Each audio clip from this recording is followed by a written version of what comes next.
Hello everyone, welcome to my channel. कैसे हैं आप सब लोग? उम्मीद करती हूँ कि आप सब लोग बहुत बढ़िया होंगे और आपकी पढ़ाई बहुत बढ़िया चल रही होगी।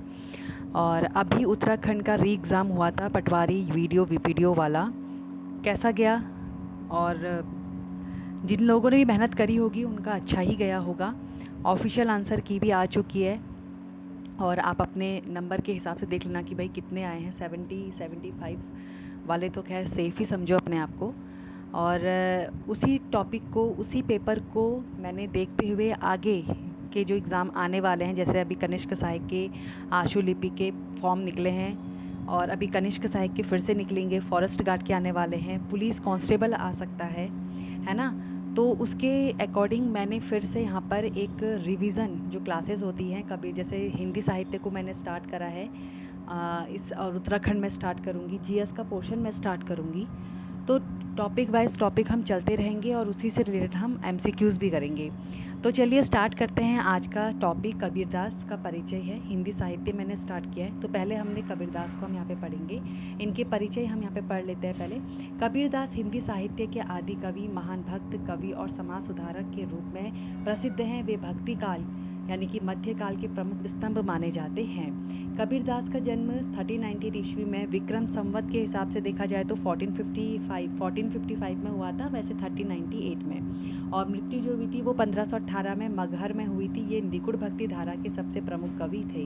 इनका जन्म हुआ था काशी वाराणसी के निकट लहरतारा घाट पर इनका जन्म हुआ था। जन्म भी इनका काफ़ी विवादित है, ठीक है। कोई कहते हैं कि ये जन्म से क्या थे, मतलब इनके माता पिता नहीं थे, इनका माता पिता का इनके जन्म में ही देहांत हो चुका था। और कुछ लोग कहते थे कुछ लोग कहते थे, यानी कि कुछ इतिहासकार कहते थे कि ये ब्राह्मण परिवार में जन्मे थे।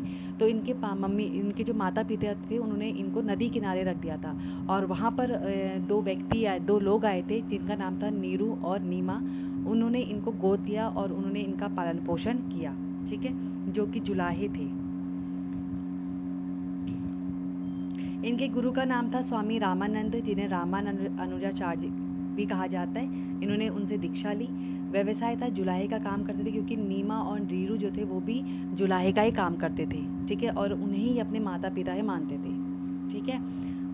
परिचय था, पत्नी थी इनकी लोई, पुत्र कमाल और पुत्री कमाली। कबीर ने पूरे भारत की यात्रा की और हिंदू मुस्लिम एकता, जाति पाति विरोध, मूर्ति पूजा, पाखंड आदि का प्रखर विरोध किया। हिंदी साहित्य में स्थापना। कबीर हिंदी साहित्य के आरंभिक कवि माने जाते हैं। वे भक्ति आंदोलन के अग्रणीय हैं। उनकी रचनाएं साखी, सबद, रैमनी जो कि बीजक से संकलन है।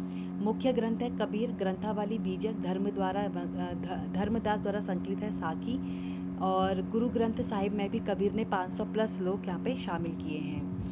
हजारी प्रसाद द्विवेदी ने कबीरदास को वाणी का डिटेक्टर कहा है, ठीक है, ये मोस्ट इम्पॉर्टेंट पॉइंट है। गुरु ग्रंथ साहिब में कबीरदास के उपदेशों का संकलन मिलता है। कबीरदास की भाषा को रामचंद्र शुक्ल ने सदुकड़ी, ठीक है, सदुकड़ी, और श्याम सुंदर दास ने पंचमेल की खिचड़ी का है। रचनाएं और भाषा। कबीरदास की भाषा सदुकड़ी, ब्रज, अवधी, पंचमेल खिचड़ी है। कबीरदास के शिष्यों ने उनकी वाणियों का संग्रह बीजक नामक ग्रंथ में किया। बीजक नामक ग्रंथ के 3 मुख्य भाग थे। कौन कौन से थे? जैसे मैंने आपको बताया था, साखी, सबद और रमैनी। कबीर की शिक्षाओं और सिद्धांतों का निरूपण साखी में हुआ है, जबकि रैमबनी चौपाई छंद में लिखी गई है, जिसमें दार्शनिक विचारों का निरूपण किया है। सबद की रचना गेयपद में हुई, जिसमें प्रेम और अंतरक साधना को अभिव्यक्त किया गया है। प्रसिद्ध दोहे हैं इनके, मोस्ट इम्पॉर्टेंट है। कबीरा खड़ा बाजार में, मांगे सबकी खैर, ना काहू से दोस्ती ना काहू से बैर। दूसरा है, जाति ना पूछो साथ की, पूछ लीजिए ज्ञान, मोल करो तलवार का, पड़ा रहने दो म्यान। कबीरा ते नर अंध है, गुरु को कहते और, हरि रूठे गुरु ठोर है, गुरु रूठे नहीं ठोर, ठीक है। दर्शन की अगर बात करें, निगुड़ ब्रह्मा की उपासना, ठीक है, भक्ति और ज्ञान का समन्वय था, कृष्ण मार्गी थे ये, ठीक है, कृष्ण से काफ़ी प्रभावित थे।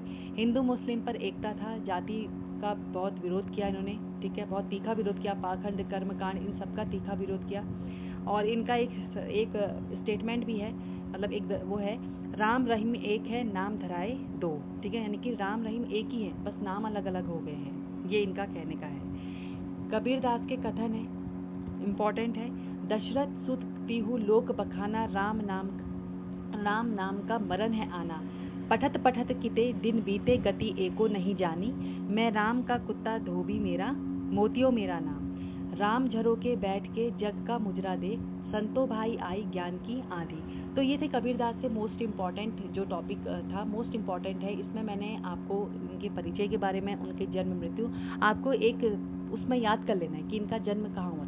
इनका जन्म काशी वाराणसी में हुआ था, लहरतारा घाट के में हुआ था, 1390 ईस्वी में हुआ था। अगर विक्रम संवत पूछेगा तो 1455। मृत्यु हुई थी मगहर में 1518 में इनकी मृत्यु हुई थी। भक्ति काल से संबंधित हैं ये। इनके गुरु का नाम सबसे पूछेगा तो स्वामी रामानंद थे, जिनको रामाना अर्जुनाचार्य भी कहते हैं। इनकी जो पत्नी थी वो लोई थी, पुत्र कमाल, पुत्री कमाली। नीरू और नीमा नामक जो दो दंपति थे, इन्होंने उनका पालन पोषण करा। इनकी जो रचनाएं हैं साकी, सबद, रामायणी, जो कि मोस्ट इम्पॉर्टेंट है, बार बार पूछा जाता है।